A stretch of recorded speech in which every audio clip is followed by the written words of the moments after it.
arigato, Mr. Roboto. Domo arigato, geek to me radio, da da da da da da.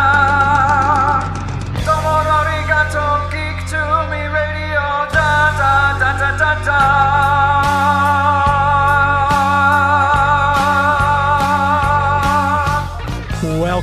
Welcome, geeks and nerds, girls and boys, to a brand new edition of Geek to Me Radio. We are live on the Big 550 KTRS talking all things Doctor Who. My guests are Christian Basel from the Legend of the Traveling Tardis podcast and Rob Levy from the St. Louis Celestial Intervention Agency. We'll be talking all things Jodie Whittaker's Doctor and more. Stand by.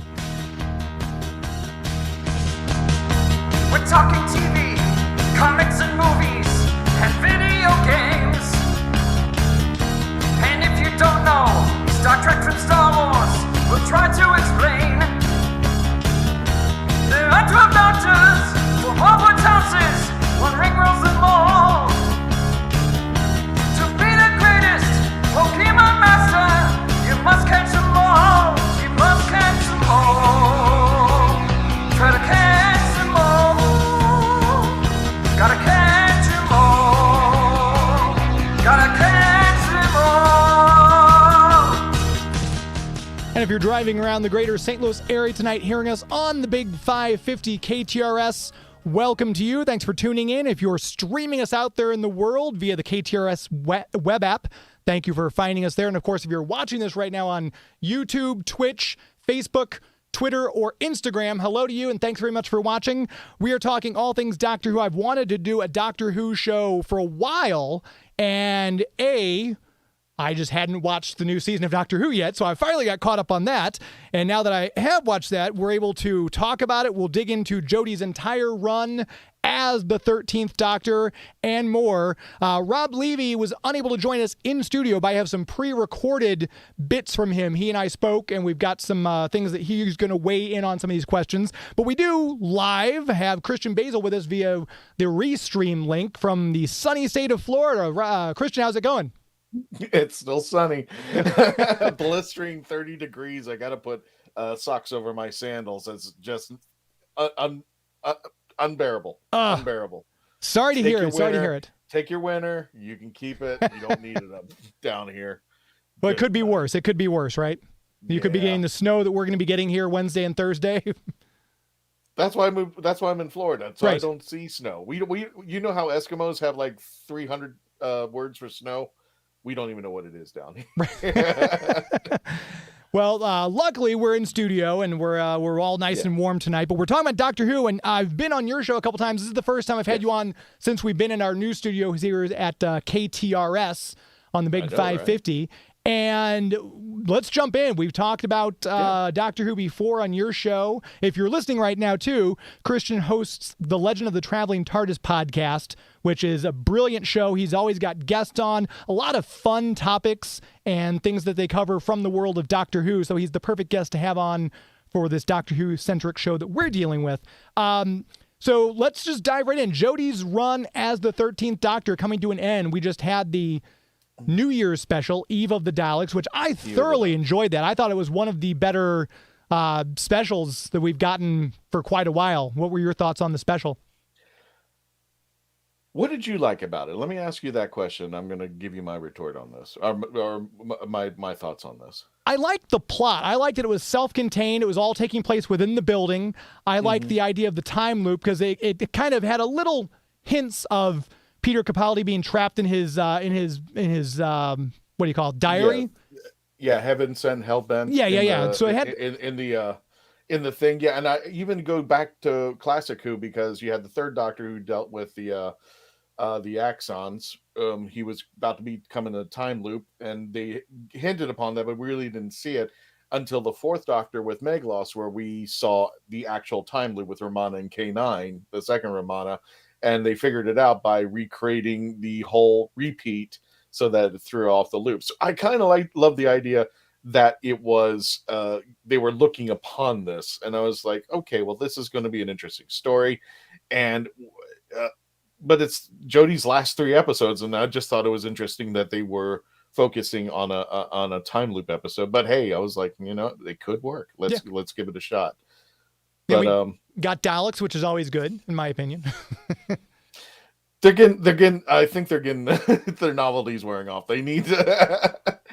Like I said, I always love the Daleks in some form of fashion, but at some point you're like, is there anybody else out there? This is bad guy wise. I mean, the Cybermen. We saw some.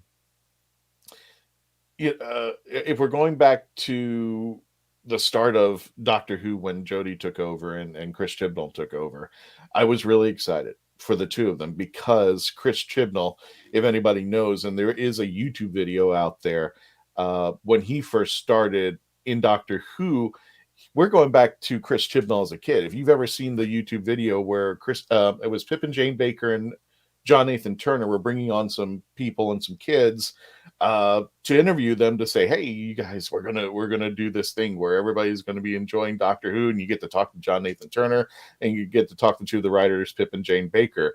And in the audience was Chris Chibnall, who was not happy about the current arrangement of Doctor Who, and he actually went out there and let them know what he thought about the current Who, and it could have been better, quote unquote, that he says out there, and then he goes scathing on into them, and it's like, okay, this is. Yeah, as soon as I heard he was going to be the showrunner, I'm like, yeah, if a showrunner can actually, a younger version of a showrunner can take on an older version of a showrunner, I have faith in this. And when people were looking into, there was a possibility of changing the gender of the Doctor, there were two things riding on it. First of all, when they changed the gender of the Master, I felt very comfortable. I was a little uncomfortable at first, but then Michelle Gomez just ate the scenery. Yeah. And she did an exceptional job. I mean, because one of the things I loved about it being with Classic Who, I could see the classic masters. I could see Anthony Ainley. I could see Roger Delgado. I could see Eric Roberts. I could see Jeffrey Beavers, who played Crispy Masters. I could see them reflected in her. Not only that, but she took the character, made it her own, and took it to another level, and people loved her to death. So when Jodie Whittaker was announced, because I knew she had worked on Broadchurch, and she worked with worked on Broadchurch with Chris Chibnall, I was like, oh gosh, this is going to be great. I mean, this is in good hands. If we're going to go into the 13th Doctor, we're going to bring her female. Let's do it. Let's go gung-ho. And I was really excited about this. And I said, the one thing I just want them to remember, and I know they're probably not going to get around it, is that this is an alien. It's not gender-based. This is an alien. Let's focus on that.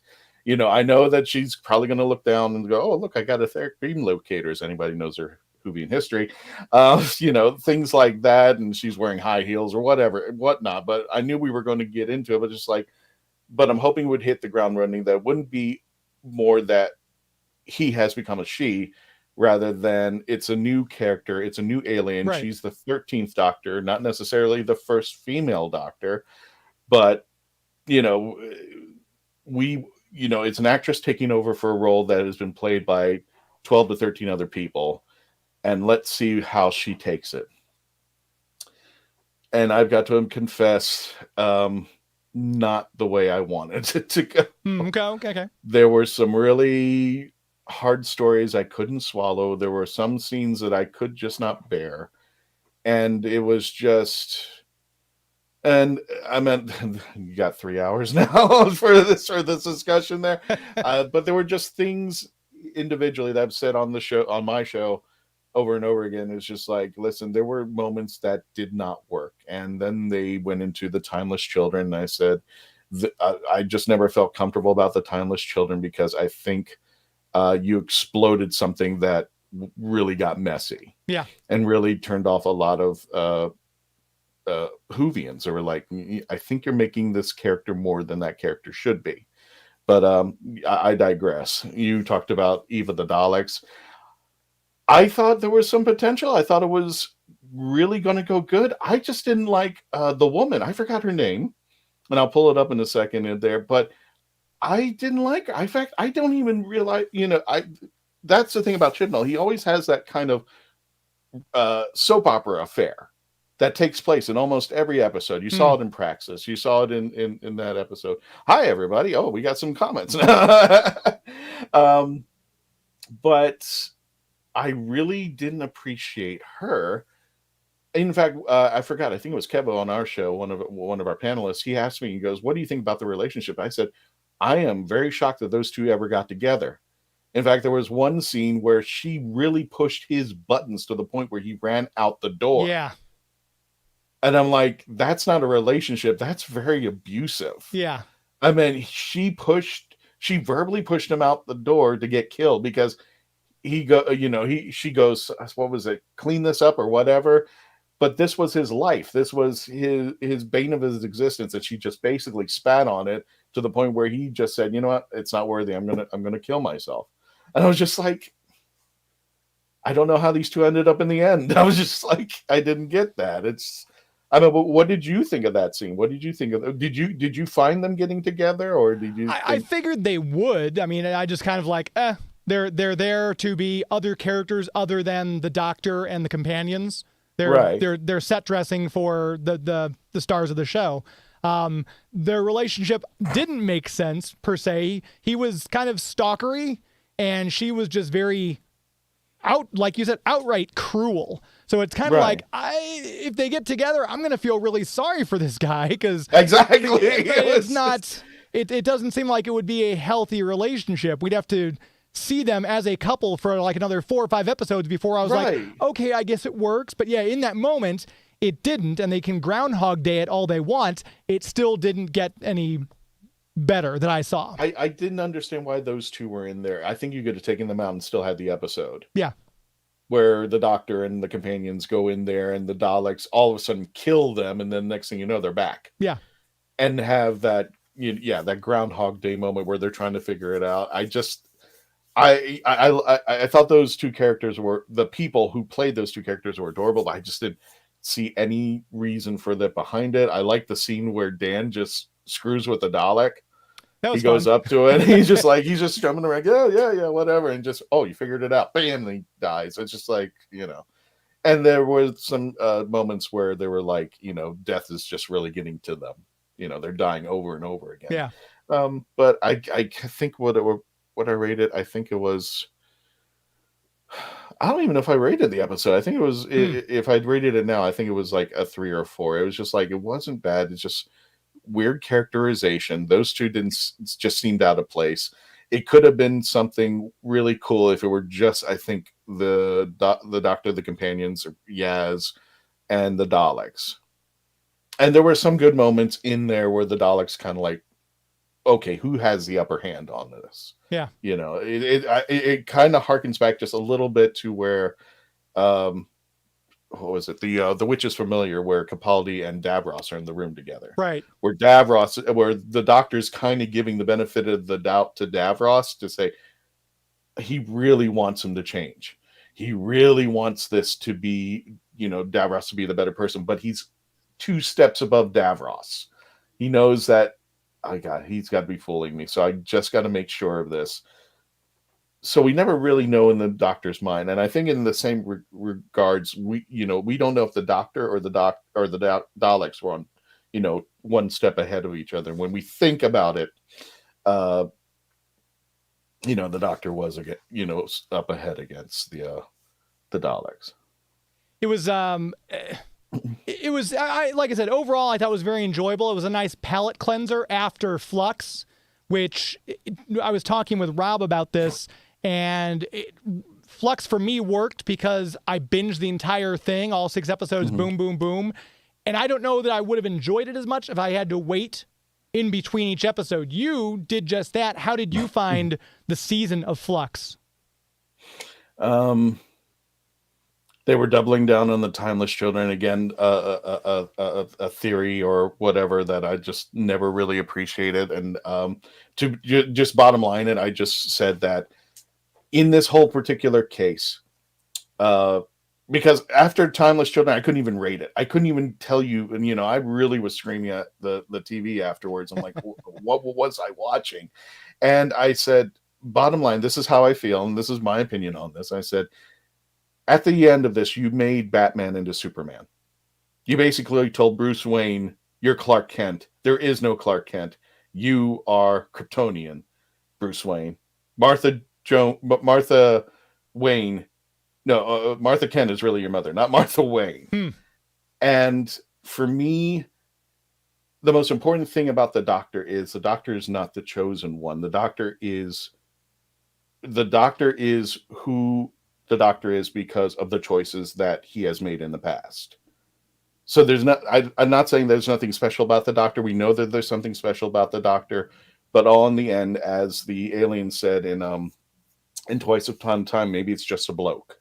Yeah. And that's all it is. It's just simplistic. And the Timeless Children made the Doctor more than what the Doctor should be in my mind. Like, it just made it way too complex, convoluted. To me, there's some challenges and some storylines in Classic Who where the Timeless Children just does not work. Right, sure. Yeah, and going back, that's a lot of history to try to fold into an idea, right. Which the idea is intriguing. I just don't think and a lot of Whovians didn't like this. It's like, Hartnell's the first Doctor. Let's leave it there. Going back and messing with, I can see like, hey, we've got this whole unexplored area and it's opening up a lot of story arcs for you. But I don't feel that anything in Flux really resolved any of that stuff at all. The stuff with that the Master did in the last season or anything else. So I thought it did leave a lot up in the air. We did say we've got Rob Levy, who's also part of the show. He writes for Anglotopia.net, and he also is a member of the St. Louis Celestial Intervention Agency. We did ask him the question about his thoughts on Jodie's arc, and let's listen to Rob's answer here. Well, I have to say the Dalek specials that she's done every year have all been pretty good. So I'm generally pretty happy with those. I think her first season was interesting. Her second season was interesting, but they suffered greatly from just a lack of really sentient writing. She had these great stories, like little spikes in the season where it's just kind of there, and then, oh my gosh, this is amazing, right? And I don't really think that she got a chance to really mold and sculpt the Doctor that she wanted to create probably until this last season. You really see her coming into her own, sort of where she's going with it. And I think that although there are some serious flaws with Flux, that it was a chance for her to show off her version of the character, and having that like sort of continuous narrative really allowed her to deepen what she was doing. And I think that also really helped a little bit with the writing in terms of like, it's all one person and it's not kind of a hodgepodge. She's had Kerblam and she's had, Rosa, and she's had these really interesting stories planted throughout her run, but she hasn't really had a run of like 2 or 3 or 4 really great stories. And I think that's kind of sad. And I would like her to stay on one more season to kind of adapt to the fallout of Flux and see where that goes, but it is not to be. And we talked about that. Obviously, this was Jodie's last outing. We're probably going to get, obviously, she'll probably stick around. I'm assuming from what I've heard through the 60th anniversary, we'll get at least another story out of her. The Sea Devils, it sounds like. Well, we have the Sea Devils, and there's one more story after that. Whether she's in the 60th, it's still up in the air. I would be shocked if they didn't invite her to the 60th. I mean, she would be by then a previous Doctor. There's a lot of rumors and speculation going around that they're probably. I heard a rumor that they're going to regenerate her, but we're not going to see the 14th Doctor. I mean, I'm trying to push the rumors away because I'm just like, I don't want to deal with that nonsense for the most part, because that's what comes in. It's just like, okay, well, there was that rumor that, that David Tennant was going to be the 14th Doctor. But like I said, I don't know what Russell T has in mind. I don't know what's going on. We did have an episode that explored the 14th Doctor, if you want to check it out. But it's, you have everybody's fanfic idea and what's going to actually happen. And, it's fun to play with. Hey, Rob. He's there in the chat. David Hasselhoff is the new Doctor, according to Rob. You wish. I guess the little red light that flashes on the front of the TARDIS, like Kit had. Absolutely. If William Daniels lives another 10 years, yeah, go for it. He can That would be be the voice fabulous. of the TARDIS. We'll get a new voice for the TARDIS as well. Yeah. Again, if you're listening right now, we are talking all things Doctor Who. We've got Christian Basel from The Legend of the Traveling TARDIS. Rob Levy, we've got his voice, and evidently he's entering into the chat too. So we're going to you here, Rob. I know. We can have a little chat. If he can chat, dude. he could be in the show. I feel personally slighted. No, I'm kidding. But we're going to take a real quick break. We're going to take a quick commercial break. We are going to come back in just a moment, and we'll continue our chat talking about Jodie's run as the Doctor. If you would like to call in, 314-931-5877 is the KTRS hotline. And, of course, you can also text us your thoughts at 84126. We'll be right back on the Big 550. Stand by. Switch on Chargertron, robots like you've never seen. Switch on Chargertron, supersonic machines. Rev the meter till it's red. Launch out the tracker. Switch on Chargertron, now it's an attacker. Switch on Chargertron, always changing, rearranging. He's surprising. He's disguising. Chargertron. Chargertron. There's Protagatron and Antagatron, each sold separately. Is Snake Mountain ready to take on He-Man? Anytime! Snake Mountain, Battle Armor, He-Man, and Skeletor each sold separately. You put the mountain together. Batteries not included. Is your serpent ready to strike? Yes! Come, He-Man. Come to Snake Mountain. If you dare! Snake Mountain with Echo Microphone, new from the Masters of the Universe collection. Action figures each sold separately. From Mattel. Let's show 'em, baby skates. Here comes that pretty little show of baby skates. You can make her skate, she's baby skates. And do you see how baby skates are made of smokes? Showing off his fun with baby skates. Baby skates, baby skates. We showed 'em, didn't we, baby skates? Baby Skates doll. Here's the Hart family car. Details. Hello, this is Catherine Tate. Donna Noble is listening to Geek to Me Radio. Donna Noble has been saved. Donna Noble is listening to Geek to Me Radio. Donna Noble has been saved. Donna Noble is listening to Geek to Me Radio. Donna Noble has been saved. We are back. Live on the Big 550 KTRS Geek to Me Radio every Sunday night. I'm your host, James Enstall. I want to make sure we tell you about our official movie sponsor, which, of course, Marcus Theaters. If you go to the website marcustheaters.com, you can find the location of the Marcus Theaters or the movie tavern closest to you. Kids Dream Family Film Series, $3 admission on February 4th through the 6th. You can see Smallfoot in theaters. You can find those showtimes for Friday, Saturday, and Sunday matinees on the website. Uncharted, starring Tom Holland and Mark Wahlberg, will be out as of February 18th. Lots of movies that are currently out and movies that are coming out. Go to the website. Start there, marcustheaters.com. You can search by location. Find the Marcus Theaters in Illinois, Iowa, Minnesota, Missouri, Nebraska, North Dakota, Ohio, or Wisconsin, or the movie tavern location in one of several different states: Arkansas, Colorado, Georgia, Texas, Virginia. And while you're there, you can check out movie reviews. You can buy your tickets right there on site. I also recommend that you download the Marcus Theaters app for your smartphone. If you are watching the screen right now, and if you're not listening, you can see right down here, I've got the Marcus Theaters app all loaded up. That way, if I'm out driving around town, hit the app, it'll tell me which Marcus Theater is closest to my location. I can order the tickets and my concessions right through the app for a more contactless experience. They're bringing Shang-Chi back, by the way, too. If you haven't seen that on the big screen, January 28th through February 3rd, you can see Marvel Studios' Shang-Chi. And ladies, Valentine's Day, I'm sorry, I should say Galentine's Day on the 13th, you can see a special showing of Magic Mike at the Marcus or Movie Tavern location closest to you as well. Always a good time at the movies, and if you're going to see a movie, we always say do it in the best possible surroundings. MarcusTheaters.com for the best movie-going experience in the galaxy.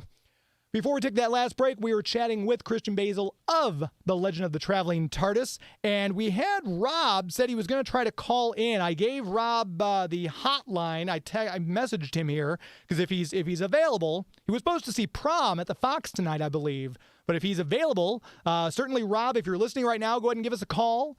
and the number I messaged you at, and we'll put you on the air. That might be him here. We're gonna do this live on the air. The fun of live radio, folks. Let's see how this works out for us, shall we? Oh no, I lost the camera. Oh god, it's all falling apart. That is the fun of radio. It's all falling apart. What's that show? It all goes wrong show on Netflix. All right, hang on, Rob. We can now see your decorative vegetables. Rob, do we have you? Yes. How are you? There he is. Rob, say hello to Christian. Oh, hey, Christian. Sorry. Oh, now you show up, Rob. Yeah, how are you? You're coming in as a whisper. I'm going to turn up my volume. I'm going to turn him up a little bit too here, but Rob, we already talked. I already played. I had your clips broken up. We already talked about your thoughts on the Jodie's overall arc and what Chibnall had done. Yeah. We're talking a little bit about also during this. If we stick to Flux for a moment, it had some really good moments. Like I said, I binged it and I liked what I saw. I felt that there were things I was wanting them to resolve that they did not resolve at all, though. So it had a lot of questions for me as well. But one thing that I know Rob and I talked about was the Weeping Angels. This was them at their most terrifying, and I did love the Weeping Angels episode. Christian, what were your thoughts on that particular episode and how they incorporated them? I'm not only going to say that episode is the best of the Flux. I think that's also one of the best of Jodie's run. And I'm saying this a lot because I'm not saying too much because I wasn't too crazy about the Flux until the 4th episode finally showed up. And I'm like, oh, we're hitting the ground running now. This is completely different because at the previous one, I thought they should have just focused more on the Swarm. I didn't understand why that there were Centaurans and Cybermen. I was just like, why are these? I understand what you're doing. You're trying to, bring back the old classic villains and have some say in it and have some fun with it. But I would have just been fine if they focused on the Swarm and these new villains that they had out there. Having said that, I really enjoyed the episode. What was it? The Village of the Angels. And I think one of it is because we had a guest on the show, Kevin McNally, who played Professor Jericho, and we've actually interviewed him on the show, and he was kind of quiet about this, and it's like, oh, you knew something we didn't there, so now we know what happened. Not only that, but I think it was just, I wish Jericho was at the very beginning of Flux. He gave the 3 episodes, and they just kind of rushed off with them. But I'm also going to say this, in the Flux is Village of the Angels is the only episode of the 6 that wasn't written solely by Chris Chibnall. I noticed and that. It showed. I noticed this that. This was also written by Maxine Alderton, who also wrote the episode of the Diodati. And both of those are actually my favorite of the Jodie series altogether. So if they keep going with writers from this series, I'm going to say bring up Maxine over because she's got the chops. And I really enjoyed it. I thought that they gave the Weeping Angels a little bit too much of the superpower there. They were giving more, already when we had the time was it Flesh and Stone and the Time of the Angels, they added more super. I just liked it when they were assassins and they touch you, they brought you back in time. But they were adding more stuff to them, and now they were even taking them further, that if you got touched twice, now you're dead. I was like, okay, well, that's a new thing. And I kind of like where they were kind of taking it, and the ending, which I won't spoil for most people, was kind of cool. Yeah, how it all ended. But another question is, why did it end that way?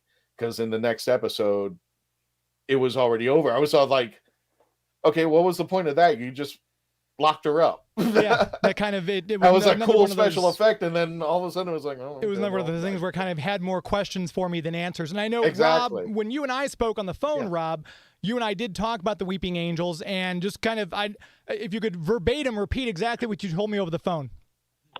Well, I mean, the big thing about the Weeping Angels is that they are, in this particular episode, from best I understand from the well-written arc that we have been presented with, is that they are, in this instance, they are agents of the Division, and that the Division will use other aliens to do their bidding, hence the Centaurans and the Daleks and stuff. Having said that, I think Christian's really onto something. First, with that Bruce Wayne analogy, that was awesome. And then second, I think that, not really developing your season-long villain. I mean, you have the Swarm, who are terrific, and you don't really explain why are they mad, what are they upset, and then I just for the sake of simplicity, I just call this guy Snake Guy. You've got the Snake Guy, who is also a great villain that I'm hoping they're saving for later or something. But you've got, with those two villains alone, you don't really need anything else, right? This is a whole season of over excess, right? I think we talked about, James, with how they always, in this era, threw things against the wall and see what would stick, and they're doing it again, and it's infuriating. The big thing is they had too many characters. They tried to do too much. If they would have pared it down and just not overthought it, it might have really been much better. Yeah, I think, like I said, a lot of the series worked for me. I enjoyed it as a cohesive overall, which I know Rob and I talked about this. Not going, you and I have talked about it, Christian, but I feel like Jodie's first two seasons were like, nothing makes sense. Oh, that was a great episode. Wow, this Kerblam thing's really fun. And then back to kind of weirdness and not knowing. I don't feel like it was a straight through line, like the writing overall. Like, it had some highlights. I love the episode where those little creatures that looked like the Slitheen and the Adipose had a baby and they were on that hospital ship. That was a great episode. That felt like a classic Fourth Doctor episode to me. But again, a lot of the first and second season episodes missed the mark as far as I was concerned. So I liked that this was a one cohesive kind of tight story. And Rob and I talked about how the Centaurans were actually kind of strategic menaces again, as opposed, I think we got so used to having Strax as comic relief for a while that I think it was kind of nice to see the Centaurans taken seriously, probably not since, 10 and Martha's run? Mm-hmm. Well, look, I got a question for Rob, and this is just story bound and character bound. Rob, why do you think, I can't think of her name, but why do you think Vinder and his pregnant wife were there? This is one of the things I was wondering. I'm wondering if the Vinder character is basically the Captain Jack part, expanded. When I talk about cutting out characters, as great as they were, you kind of could have cut them completely out and been fine, and developed more with other things, right? Unless they're using them down the road later, and that's the plan, I don't really get it. There's a lot of the characters I don't really get. I mean, Claire, they left open to come back. They could, if they really wanted to be clever about bringing Jericho back. But I'm with you that I would have loved to have seen more of the Professor throughout the whole run, and more of the Brigadier in the whole run, and less of these characters I don't really know. And I'm in the minority that I found the cute little thing that she kept carrying around with her really annoying. It's like, okay, I know you're trying to sell toys here, but not now.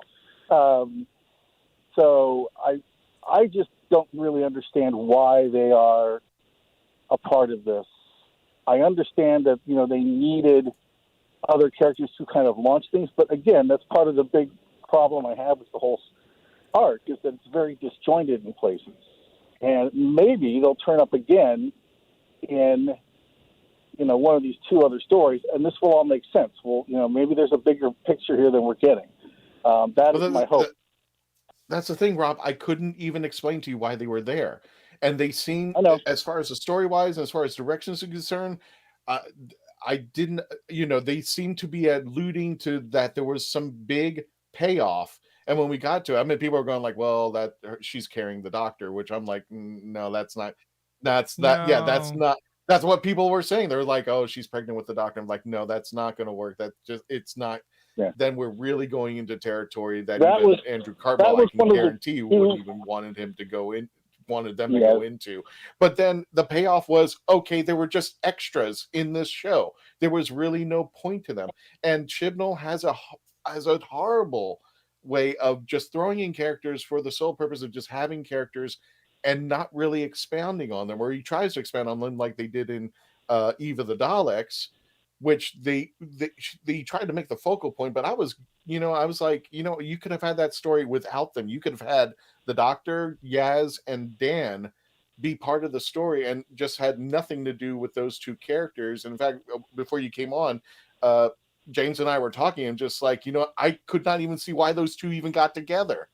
She was so abusive to him to the point where she yelled at him, and he just gave up and ran out the door to get zapped by a Dalek. I was because almost she yelled at him. wondering with Vinder Vinder and the dog Carvinder, those three characters kind of went off. I was kind of thinking, oh, this is 13th Doctor's Paternoster Gang. We're going to get a nice series of Big Finish stories from these three characters who have run off together now. You cannot duplicate the Paternoster Gang. That was lightning in the bottle. That was it. No, I agree, but that was the thought that I had. That's a tough thing, and people really want those three together, and unfortunately, I think what they're going for in the Dalek story is that they have these two characters that are seriously flawed both to each other and how they treat other people, but yet they meet the Doctor, and somehow they decide to make a go at being better people. I think that's what they were going for, as best as I could piece it together.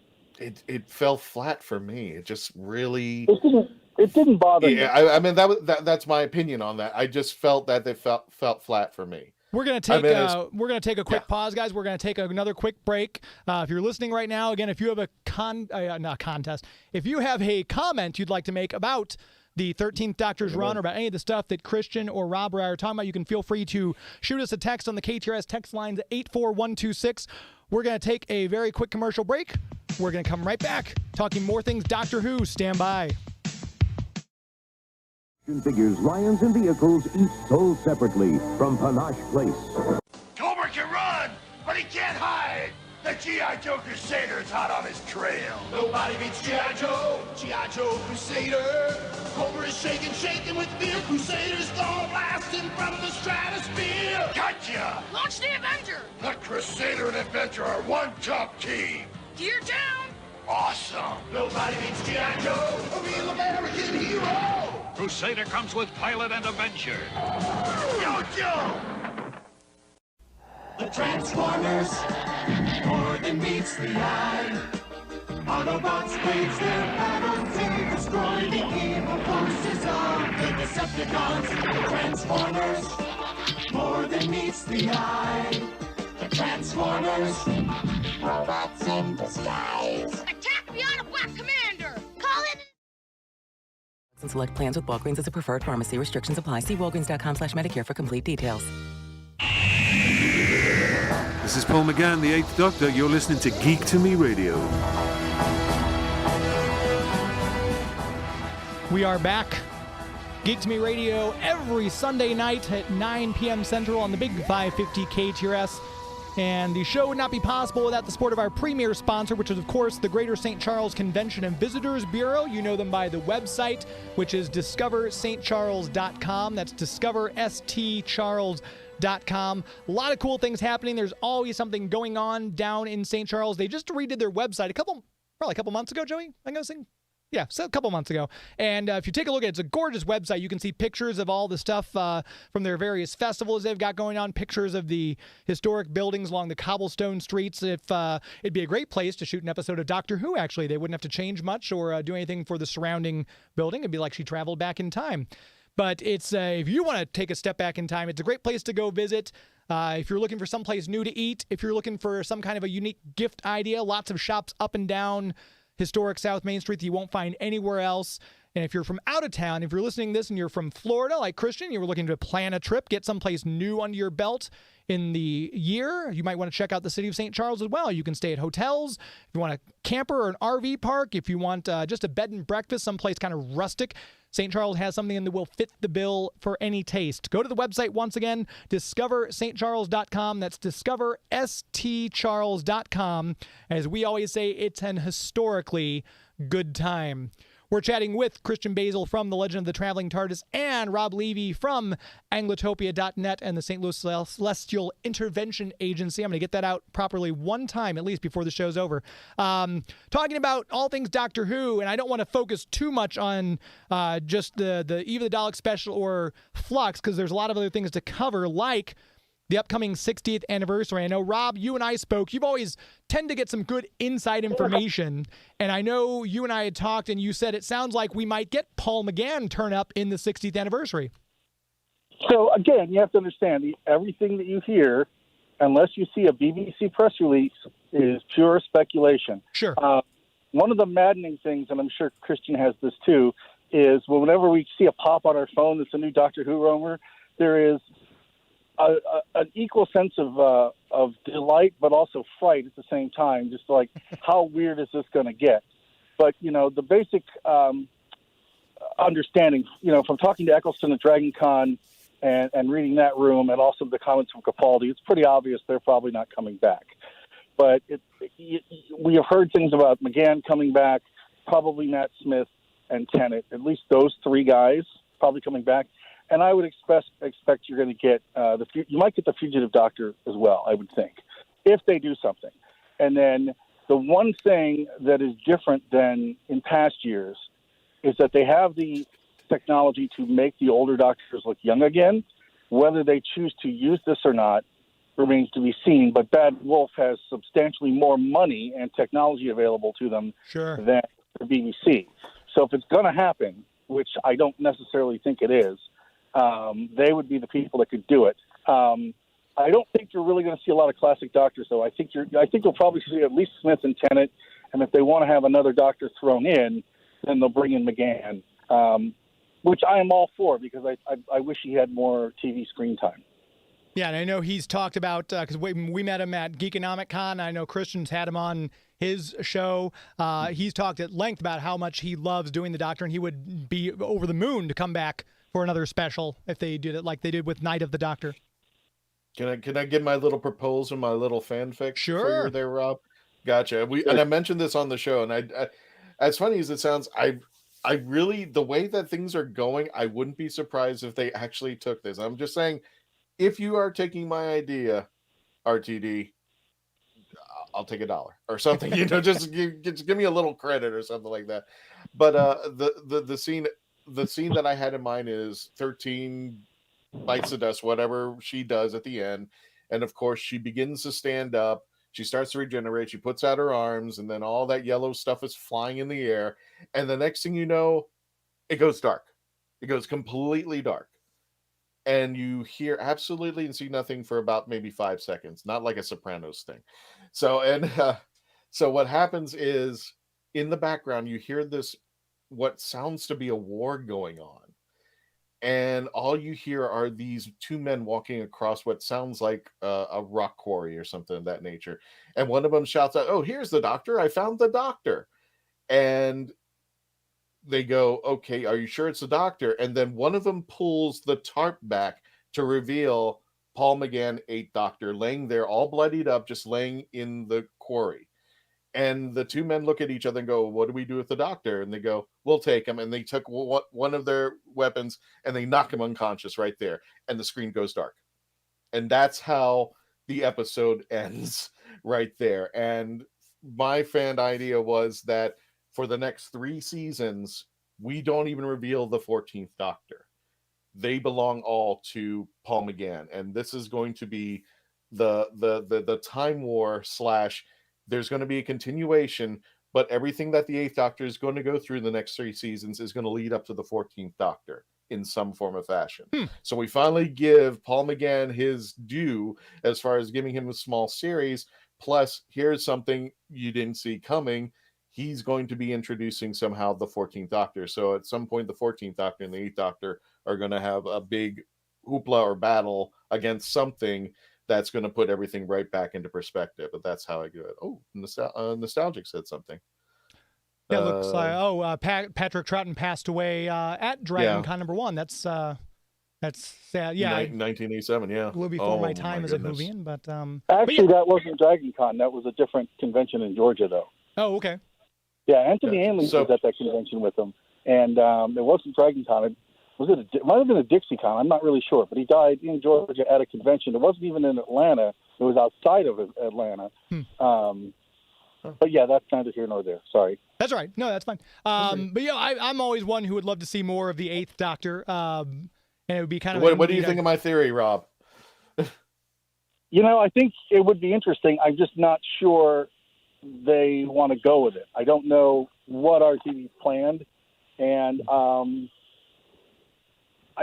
not. It would be cool. It would almost be cool to have 2 series. One during the season that's a short regular series, and the other one that's just a Paul McGann series. But, I'm not sure how you bring them back that makes it work within the canon. But if they blow the whole canon up and reboot it, you could just reboot it with McGann. So in that aspect, it would make sense. But yeah, I don't really know what they're thinking. My guess is that we're going to kind of get a reboot of sorts. That's just kind of my thought.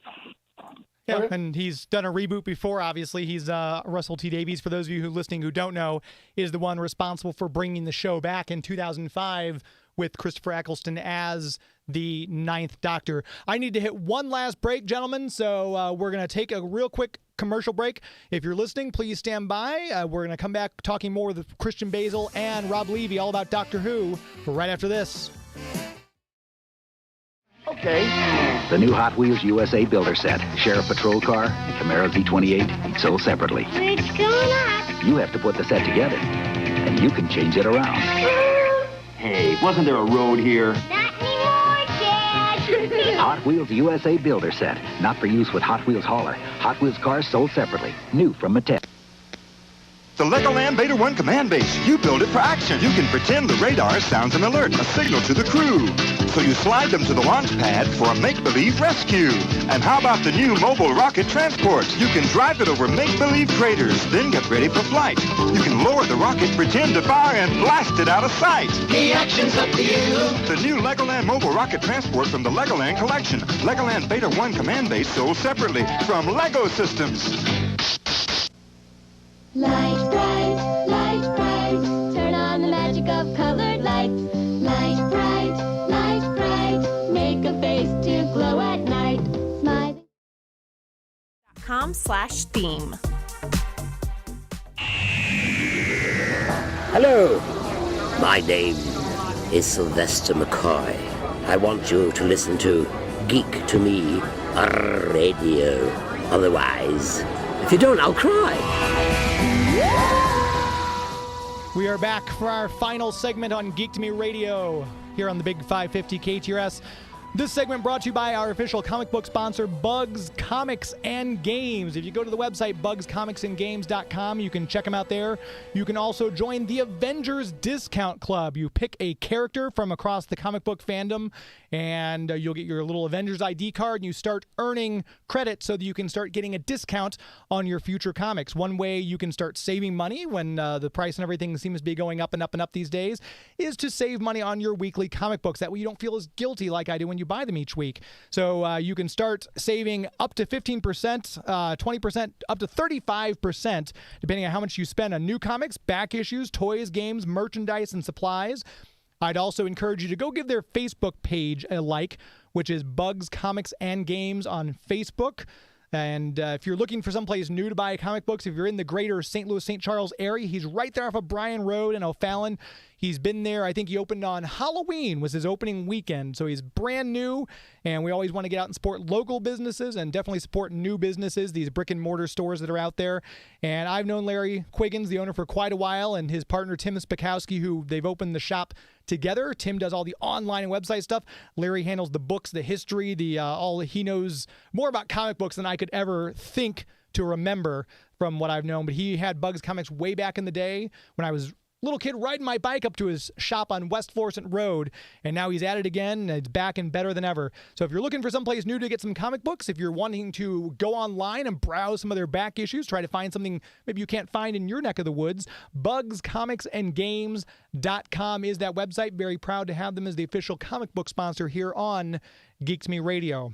We're wrapping up our Doctor Who talks, chatting with Christian Basel from The Legend of the Traveling TARDIS, and of course, Rob Levy from Anglotopia.net and the Celestial Intervention Agency of St. Louis. Before we get too far in, because I want to make sure I give you guys a chance to tell people where they can find you and keep up with you so we don't come to the end and we're trying to scram that in at the last minute. Rob, where can people keep up with you and find you online and your writings and things like that? So, yes, I'm on the Facebook and the Twitter, and also my weekly radio show, which James can give you all the lowdown on if you need. And then I do write for Anglotopia.net and NeedCoffee.com. And I'm doing a podcast called Modern Musicology with Alan Seiler, who used to run Wholanta and Timegate and who runs Cosmic Press now, and also Mr. Anthony Williams, who does another great podcast called Watchers in the Fourth Dimension. And they're going all the way through the classic series of Doctor Who, episode by episode. Wow. Or story by story, rather, and commenting on it. And that's a lot of fun. So we're doing that every week. And, and if you go to Dragon Con and some other conventions, I'm around. So I'm not sure the landscape yet for Fan Expo. But, that's it. And Christian? Thank you so much. Oh, Janine, thank you for the shout out. There you go. The Legend of the Traveling TARDIS. You can find us anywhere on Facebook. The two places that we highly recommend everybody following us is on our YouTube channel. We're closing in on, believe we're closing in on 2,000 subscribers on our YouTube. We just started a year ago. On our Facebook page, if you want to join in, I believe, and this is where weird things get. I think we had this discussion, James, because they have likes and they have followers, and people have told me to go for the followers, and that is the case. James, just yesterday we actually surpassed 57,000 Facebook. Wow! Congratulations! Followers. Very cool. Just went over that. So, as you've been talking, Rob, Wanderers in the Fourth Dimension. I just gave you a like, and what was the other podcast? Oh, so I'm doing, I generally do the Weekend Justice podcast for needcoffee.com, but that Modern Musicology podcast is done with Alan Seiler, who I think you know, from Cosmic Press, which writes books about Doctor Who and other things. And he just put out a children's book, and he's run Wholanta and Timegate for a while, and he's a Whovian as well. What was that? Modern Musicology. Modern Musicology. I'll send you the link later. Try to find we talk about music. I know it's not Doctor Who. Got it. You have a new subscriber on both on your Facebook page, and by all means, hit me on the like. So as far as the YouTube channel, try to find it on YouTube if you got it out there. Yeah. But and I got Joey right across me. We'll put links to both The Legend of the Traveling TARDIS and Rob's podcasts as well in the show notes. So if you're listening to this after the fact, you can click on the show note links, and we'll have links so you can make sure we keep bumping up. The rising tide lifts all boats. So we'll make sure we try to get you up to 58,000 next time we talk, Christian, on the YouTube. That works for me. And we should be at MegaCon, the next convention that we have planned, MegaCon Orlando at the Orange County Convention Center, May 19th through the 22nd. They've already got some celebrities out there. I believe they're bringing back all 4 of the Hobbits. Oh, yes, I saw that, The Rings trilogy. They got Kevin Smith, Jason Mewes, pretty much everybody from Clerks, with the exception of Rosanna what's her name? Ahsoka. Ahsoka. That's the best way I can put it. But we should be there hosting. We're going to have a booth over in the community center, and we will be hosting panels all MegaCon weekend long. So make sure you check out the Facebook pages for both these guys, and that way you can keep up with where they are all around town. And I know Rob hosts the conventions at Dragon Con, hosts a lot of the panels there, and Christian always does a great job with the Traveling TARDIS for all of his panels at MegaCon Orlando and all the different up and down the East Coast there, where I've seen Christian hanging out, all the traveling. Since we've only got about 4 minutes left or so as we're wrapping up, 3 minutes or so here. Real quick, just talk about what it's either speculation or who your choice would like to be for the 14th Doctor. We'll start with Christian. Just go ahead and give us 2 or 3 guesses or insights. I'm going to be honest. Either Michael Sheen or somebody completely new, that completely like a Matt Smith, where we don't even know where they came from, and just blows us away like Matt Smith did when he took over the role. I would love somebody who has been, and a lot of, from what I understand from the past, except with the exception of Peter Davison and Colin Baker and somewhat of Sylvester McCoy, I mean, most of these guys, wouldn't be something you would associate with science fiction. I think Patrick Troughton, he was an actor, but I don't think he did anything sci-fi. Definitely John Pertwee was a comedian for the most part, and I think he did vaudeville for most of it. And Tom Baker was a construction worker. So these guys were, it's just somebody who would completely come in and blow us away, whether it be male or female, whatnot. But that's what I would like to see, is something completely original. And Rob, we've got about a minute and 20 seconds if you want to give us your ideas or insights. I know we talked about this. I also wanted Michael Sheen. I'd love to have it be someone who's not worked with RTD, so it gets away from everything is tied to that string of shows and work as possible. I don't care if it's a man or a woman or a person of color. I just want it to be interesting, well written, and you know, the new rumor is Martin Freeman, so we'll see about how that goes. You know, Danny Dyer from EastEnders has been mentioned. There's a ton of names there, but every day you wake up, there's a new rumor, so it's really interesting. So my guess is, you know, it's going to be the next person you've never heard of, or when he does it, we're just all going to, you know, Christian and I will be in rooms in several parts of the country, banging our head and go, of course, and then that'll be it. Yep. Yeah, I know I would also like to see Michael Sheen as the character, but if they can somehow work it in, I'd love to see, I'm not sure how they'd do it, but if they could get Jo Martin, if we could get a couple seasons of her somehow as the 14th Doctor, if anyone could do it, RTD could probably wibbly-wobbly, timey-wimey the timeline out so that it works. That would be kind of fun, too, because I know Jo has just been so excited on social media about her being the Doctor and being able to portray the Doctor like this, and she's a very exuberant person about playing this role, and I'd like to see someone with that fan, you know, that love of the show be the Doctor and have her carry on in that. So those would be my two choices, either Jo Martin, make it somehow work, or Michael Sheen as well. This has been great. We're already, the hour has flown by. Once again, Christian Basel, the Legend of the Traveling TARDIS podcast, and of course, Rob Levy on Anglotopia.net, and of course, his connections to his podcast. We'll list all that stuff if you're listening right now in the show notes. If you didn't get it when we were talking about it, it's all down there. I want to make sure we take this real quick chance. If you have not yet done it, the voting closes tomorrow for St. Louis Magazine's A-List Award winners. It would be an honor just to be nominated, so go nominate me. STLmag.com. A-List Awards, you can nominate James Enstall for Radio Personality, Geek to Me Radio for Radio Show, and social media account /influencer, James Enstall, Geek to Me Radio. I would love to see a nomination, something like that, come through. That would be great. That is going to do it. Again, thanks to Christian Basel. Thank you to Rob Levy. Thank you to Joey V for always sitting across the board, making all the pictures look pretty and everything sound as good as it does. Until next week, my friends.